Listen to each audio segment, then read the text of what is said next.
মেয়েটার কথা শুনে মনে হচ্ছে ও অনেক গরিব। আর আমার শেকড়ে হোঁচট খেয়ে পড়ে গিয়ে ওর কেকটা নষ্ট হয়ে গিয়েছে। এবার আমি তাকে আবার আগের আনন্দ ফিরিয়ে দেব। আর অনেক দিন হয়েছে আমি তো কোনো গরিবদের সাহায্য করি না। এবার যখন সুযোগ এসেছে আমি তাকে সাহায্য করব। শোনো মেয়ে, আমার জন্য তোমার কেকটা নষ্ট হয়েছে তো, তবে এর প্রতিকার আমিই করব। এই যে আমার গাছে একটা ফুল দেখতে পাচ্ছ, তুমি এটা তোমার সাথে করে বাড়িতে নিয়ে যাও। তোমার সব সমস্যার সমাধান হয়ে যাবে। এটা তুমি বাড়িতে নিয়ে রোপণ করে দাও, দেখবে তোমার সব সমস্যার সমাধান হয়ে যাবে। ঠিক আছে, তুমি যখন এত করে বলছো তবে আমি তোমার গাছ থেকে ফুলটা পেড়ে নিয়ে যাব, আবার তোমার কথার মতো রোপণও করবে। যাও। কি মজা লাগছে আমার, খুব মজা লাগছে। কত কান্নাকাটি করার পর মা আমাকে অবশেষে কেক খাওয়ার জন্য টাকা দিয়েছে। আমি মজা করে কেক খাবো। আহ, কি সুন্দর ঘ্রাণ আসছে না। আরে, আমার এত শখ করে কেনা কেকটা মাটিতে পড়ে গেল। এবার আমি কি খাবো? এই শিকড়ের বাচ্চা শিকড়ের জন্য আমার কেকটা নষ্ট হয়ে গেল। এবার আমি খাবো কি? কত কষ্ট করে কান্নাকাটি করে মায়ের থেকে টাকা নিয়ে কেকটা কিনেছিলাম, আমি কেকটা কিনে খেতেও পারলাম না। আমার কেক। এই মিষ্টি মেয়ে, কেক নষ্ট হয়ে গিয়েছে বলে এত কাঁদতে হয়?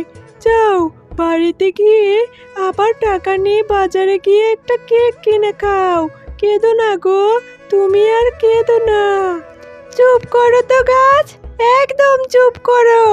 একদমই কথা বলবে না তুমি আর। তোমার শেকড়ে হোঁচট খেয়েই তো আমি পড়ে গেলাম, আর পড়ে গিয়েই তো আমার কেকটা পুরো নষ্ট হয়ে গেল। আর তুমি কিনা বলছো টাকা দিয়ে কেক কিনে খাওয়ার কথা। তা কোথায় পাবো আমি টাকা? এই একটা কেক কত কষ্ট করে কিনেছি আমি, জানো?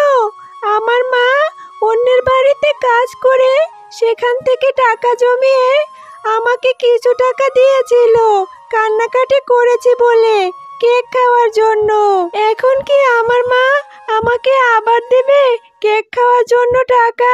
আহারে, মেয়েটার কথা শুনে মনে হচ্ছে ও অনেক গরিব। আর আমার শেকড়ে হোঁচট খেয়ে পড়ে গিয়ে ওর কেকটা নষ্ট হয়ে গিয়েছে। এবার আমি তাকে আবার আগের আনন্দ ফিরিয়ে দেব। আর অনেক দিন হয়েছে আমি তো কোনো গরিবদের সাহায্য করি না। এবার যখন সুযোগ এসেছে আমি তাকে সাহায্য করব। শোনো মেয়ে, আমার জন্য তোমার কেকটা নষ্ট হয়েছে তো, তবে এর প্রতিকার আমিই করব। এই যে আমার গাছে একটা ফুল দেখতে পাচ্ছ, তুমি এটা তোমার সাথে করে বাড়িতে নিয়ে যাও। তোমার সব সমস্যার সমাধান হয়ে যাবে। এটা তুমি বাড়িতে নিয়ে রোপণ করে দাও, দেখবে তোমার সব সমস্যার সমাধান হয়ে যাবে। ঠিক আছে, তুমি যখন এত করে বলছো তবে আমি তোমার গাছ থেকে ফুলটা পেড়ে নিয়ে যাব, আবার তোমার কথার মতো রোপণও করবে। যাও।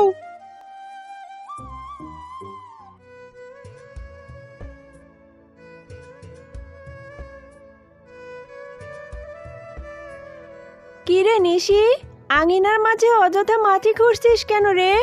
আর তোর পাশে ওইটা কিসের ফুল? ফুলটা থেকে কেমন ঝাঁঝালো গন্ধ বের হচ্ছে। কোথা থেকে পেলি এই ফুল রে নিশি?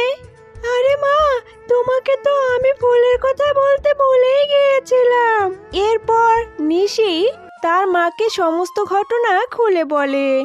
তোর মাথা ঠিক আছে রে নিশি? কি ধরনের অদ্ভুত কথাবার্তা বলছিস? গাছ কি আবার কখনো কথা বলতে পারে? শোন, এইসব দিনের বেলায় স্বপ্ন না দেখে ঘরে যা, ঘরে গিয়ে পড়তে বস।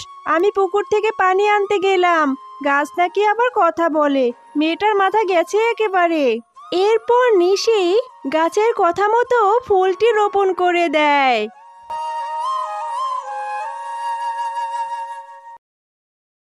কাল যেই জায়গায় আমি ফুলটা রোপণ করেছিলাম সেইখানে কেকের গাছ হয়েছে। এই জন্যই বুঝি গাছটা আমাকে বারবার বলেছিল সাথে করে ফুলটা নিয়ে যাওয়ার জন্য। কি মজা, কি মজা! আমি এখন থেকে কেক খেতে পারবো, যত ইচ্ছে তত।